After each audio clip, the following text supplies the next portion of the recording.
अ, 10व्या महिन्यामध्ये 23 तारखेला cotton market या ठिकाणी एक वृद्ध इसम आहे. यातल्या तक्रारदार जे उद्धव ठाकरे 69 वर्षीय इसम आहेत.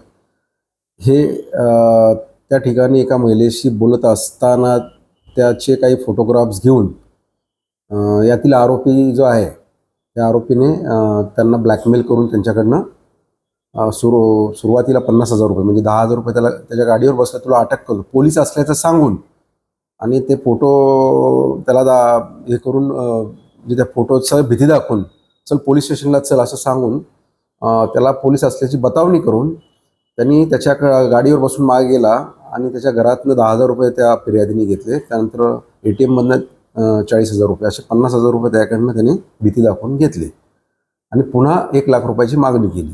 परंतु फिर्यादी त्यावेळेला तिथं रडायला लागल्यामुळं तो घाबरून तिथून निघून गेला होता. त्यानंतर 11व्या महिन्यामध्ये पुन्हा त्यांनी फोन करून यांच्याकडे अजून ₹2.5 लाख मागितले. त्यावेळेला फिर्यादी हे वर्ध्याला त्यांच्या गावी होते.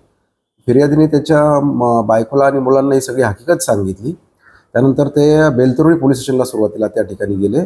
बेलतरोळी पोलीस स्टेशनच्या अधिकाऱ्यांनी ते व्हेरीफाय केलं. ते मामला गणेशपेठ पोलीस स्टेशनच्या हद्दीतला असल्यामुळे त्यांनी त्यांना इकडे येऊन तक्रार द्यायला सांगितली होती.